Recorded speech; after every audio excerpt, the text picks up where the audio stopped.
ইসলাম প্রিয় দিনদার ইমানদার মুমিন মুসলমান, আমার সমবয়সী, আমার প্রাণ প্রিয় দোস্ত, মঞ্চে উপবিষ্ট আমার সেরেতাজ, আমার জীবনের দিক নির্দেশনাকারী,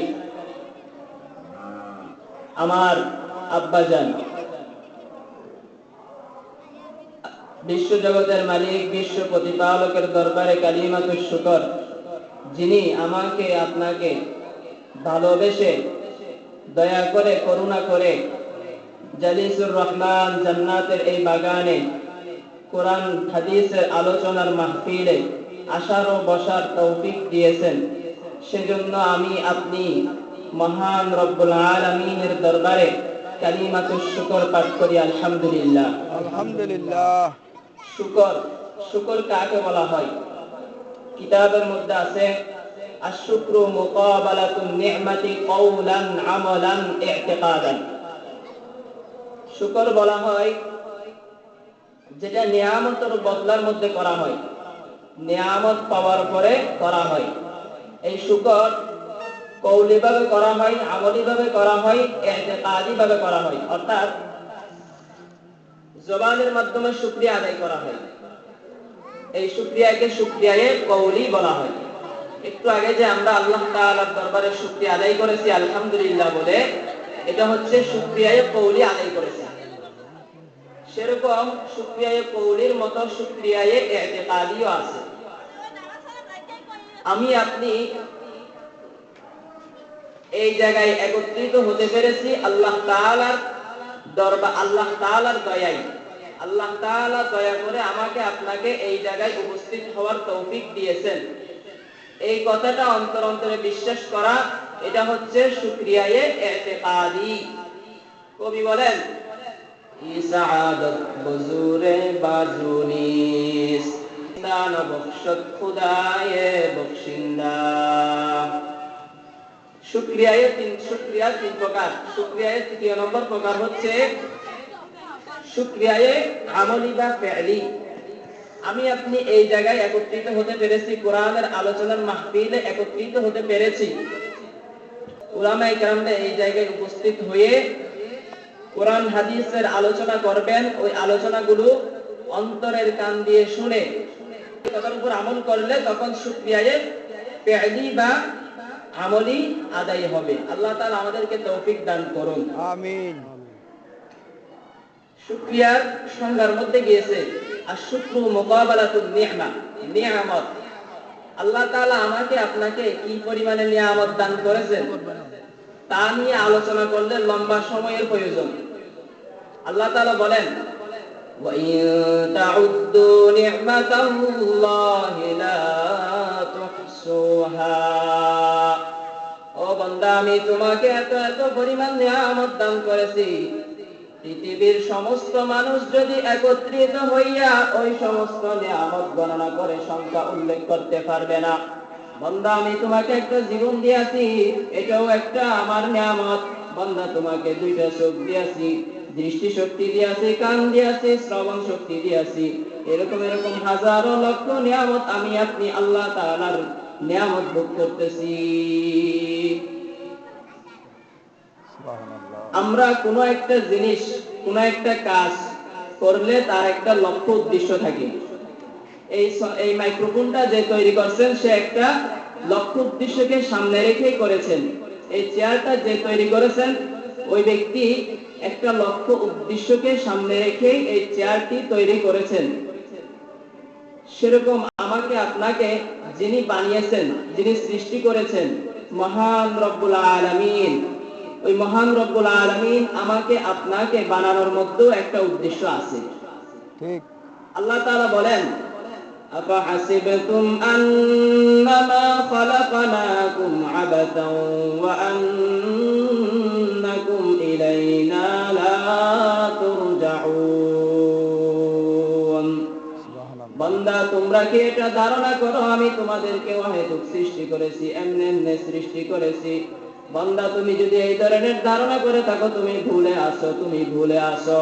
আফাহাসিবতুম আন্নামা খালাকনাকুম আবাতা ওয়া আন্নাকুম ইলাইনা লা তুরজাউন ওয়া আন্নাকুম ইলাইনা লা তুরজাউন।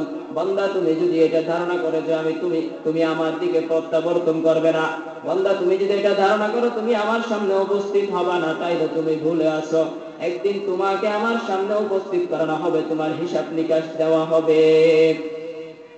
এই আয়াত দ্বারা আমরা বুঝতে পারলাম আল্লাহ তাআলা আমাকে আপনাকে সৃষ্টি করার মধ্যে একটা উদ্দেশ্য আছে। এই উদ্দেশ্য কি? অন্য আয়াতে আল্লাহ তাআলা নিজে ঘোষণা করে দিতেছেন, ওয়ামা খালাকাতুল জিন্না ওয়াল ইনসা ইল্লা লিয়াবুদুন। আল্লাহ তাআলা বলতেছেন, ওয়ামা খালাকাতুল জিন্না, আমি জিন্নাত আর ইনসানকে সৃষ্টি করেছি একমাত্র আমার ইবাদতের জন্য। আল্লাহ তাআলা বলতেছেন একমাত্র আমার ইবাদতের জন্য আমি জিন্নাত আর ইনসানকে সৃষ্টি করেছি। তাইলে এই আয়াত দ্বারা আমরা কি বুঝতে পারলাম? আমাকে আপনাকে সৃষ্টি করেছেন কি জন্য? আল্লাহ তাআলার ইবাদতের জন্য। পৃথিবীতে আমি আপনি ছাড়া যে সমস্ত জিনিস রয়েছে, চন্দ্র, সূর্য, নক্ষত্র, পাহাড়, পর্বত, সমুদ্র, নদী, এই সমস্ত জিনিস কি জন্য সৃষ্টি করেছেন? আল্লাহ তাআলা বলতেছেন এগুলো তোমাদের খিদমতের জন্য সৃষ্টি করেছি। সুবহানাল্লাহ। সুবহানাল্লাহ।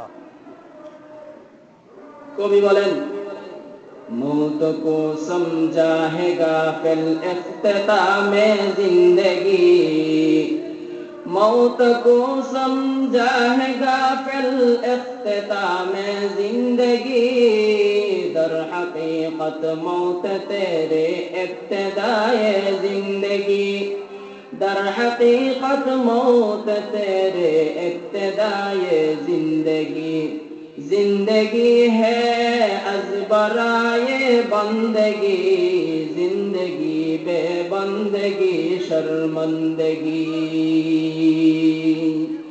এই জীবন আমাকে আপনাকে দিয়েছেন কি জন্য? আল্লাহ তাআলার ইবাদতের জন্য। ইবাদত করব আমরা আল্লাহ তাআলার, গোলামি করব কার? আল্লাহ তাআলার। আল্লাহ তাআলার দরবারে ইবাদত কবুল হওয়ার জন্য কোরআন হাদিসের আলোকে 4টি শর্ত আছে।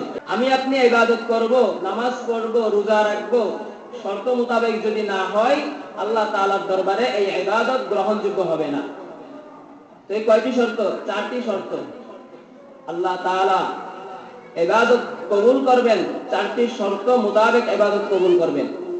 নাম্বার 1, নিয়তকে শুদ্ধ রাখা। ইবাদত করার পূর্বে ইবাদতকারী নিয়তকে পরিশুদ্ধ করে নেওয়া। হাদিসের মধ্যে আসছে, রাসূল কারীম সাল্লাল্লাহু আলাইহি ওয়াসাল্লাম ইরশাদ করেন, কিয়ামতের দিন আল্লাহ তাআলার সামনে কোরআনে হাফেজদের মধ্য হতে এক শ্রেণীর কোরআনে হাফেজদেরকে উপস্থিত করানো হবে। আল্লাহ তাআলা তাকে জিজ্ঞেস করবেন, আমি তোমাকে দুনিয়াতে ইলমে দ্বীন অর্জন করার তৌফিক দিয়েছি, তোমাকে ইলমে দ্বীন অর্জন করার তৌফিক দেওয়া হয়েছিল, তুমি কি করেছো ইলমে দ্বীন দিয়া? ওই হাফেজে কোরআন বলবে, আল্লাহ আপনি আমাকে তৌফিক দিয়েছেন ইলমে দ্বীন অর্জন করার জন্য, কোরআন শিক্ষা করার জন্য আপনি আমাকে তৌফিক দিয়েছেন। কোরআন শিক্ষা করে আমি মানুষকে কোরআন শিক্ষা দিয়েছি, কোরআনের আলোচনা করেছি, কোরআনের অর্থগুলো মানুষকে বুঝিয়ে দিয়েছিলাম। আল্লাহ তাআলা বলবেন, কাযাবতা, তুমি মিথ্যা বলতেছো। ফেরেশতারাও সাথে সাথে বলবেন, কাযাবতা, তুমি মিথ্যা বলতেছো। আল্লাহ তাআলা বলবেন, বান্দা তুমি কোরআনে কারীম মানুষকে শুনাইতা, মানুষ তোমাকে বড় কারি বলবে, বড় কারি বলে তোমাকে উপাধি দিবে। মানুষকে তুমি কোরআনের আলোচনা শুনাইতা, মানুষ তোমাকে বড় বক্তা বলবে, সেজন্য তুমি মানুষকে কোরআনে কারীম তেলাওয়াত করে শোনাইতা। বান্দা তুমি আমাকে রাজি করার উদ্দেশ্যে ইবাদত করো নাই, সুতরাং তোমার এই ইবাদত কোরআনে কারীম তেলাওয়াত, মানুষকে কোরআনে কারীম শিক্ষা দেওয়া তোমার কোনো কাজে আসবে না। ফেরেশতাদেরকে ডেকে বলা হবে, তাকে এই হাফেজে কোরআনকে, এই হাফেজকে জাহান্নামে নিক্ষেপ করো, নাউযুবিল্লাহ। সেরকম শহীদদেরকে ডাকা হবে, শহীদদের মধ্য থেকে এক শ্রেণীর শহীদকে ডাকা হবে। আল্লাহ তাআলা বলবেন, বান্দা তুমি দুনিয়াতে আমার জন্য কি এনেছো, দুনিয়া থেকে আমার জন্য কি এনেছো? ওই শহীদ বলবে, আল্লাহ তোমার দিন বাস্তবায়ন করার জন্য আমার জীবনটা আমি বিসর্জন দিয়ে দিয়েছি। আল্লাহ তাআলা বলবেন, কাযাবতা, তুমি মিথ্যা বলতেছো। ফেরেশতারা বলবেন, কাযাবতা, তুমি মিথ্যা বলতেছো। আল্লাহ তাআলা বলবেন, তুমি জিহাদ করেছো, তুমি জিহাদ করেছো। একমাত্র মানুষ তোমাকে বড় বীর বলবে, সেজন্য তুমি জিহাদ করেছো, আর সেই উপাধি তুমি দুনিয়া থাকতে পেয়েছো। সুতরাং আজকে তোমার এই আমল তোমাকে কোনো কাজে দিবে না। ফেরেশতাদেরকে ডেকে বলা হবে, তাকে জাহান্নামে নিক্ষেপ করো। তাহলে এক নম্বর শর্ত কি? নিয়তকে পরিশুদ্ধ রাখা। আমি আপনি ইবাদত করব একমাত্র আল্লাহকে রাজি করার উদ্দেশ্যে। আমার আপনার ইবাদতের মধ্যে যদি নিয়ত পরিশুদ্ধ না থাকে, ওই ইবাদত আল্লাহ তাআলার দরবারে কবুল হবে না। ঠিক। ইবাদত কবুল হওয়ার জন্য দ্বিতীয় নম্বর শর্ত, ইবাদত সুন্নাহ মোতাবেক হতে হবে। আমার আপনার ইবাদত যদি সুন্নাহ মোতাবেক না হয়, আল্লাহ তাআলা ওই ইবাদতকে কবুল করবেন না। কোরআনে কারীমে আল্লাহ তাআলা ইরশাদ করেন, ومن يبتغ غير الإسلام دينا فلن يقبل منه وهو في الآخرة من الخاسرين। দ্বীনে মুহাম্মাদি ব্যতীত অন্য কোন দিন যদি কেউ তালাশ করে, অন্য কোন দিন যদি কেউ তালাশ করে, আল্লাহ তাআলা কশিনকালেও ওই দিনকে কবুল করবেন না। তাইলে ইবাদতের মধ্যে নবীর সুন্নাত থাকতে হবে। নবীর সুন্নাহ না থাকলে ওই ইবাদত আল্লাহ তাআলা কবুল করবেন না। ইবাদত কবুল হওয়ার জন্য তৃতীয় নম্বর শর্ত, ইবাদত শিরক মুক্ত হতে হবে। ইবাদত শিরক মুক্ত হতে হবে। ইবাদতের মধ্যে শিরক থাকলে আল্লাহ তাআলা ইবাদত কবুল করবেন না। সূরা জুমারের মধ্যে আল্লাহ তাআলা ইরশাদ করেন, ওয়ালাকাদ উহিয়া ইলাইকা ওয়া ইলাল লাযীনা মিন ক্বাবলিক লাইন আশরাকতা লায়াহবাতান্না আমালুকা ওয়া লাতাকুনান্না মিনাল খাসিরিন। তারা করো, আল্লাহ তাআলা ইরশাদ করেন,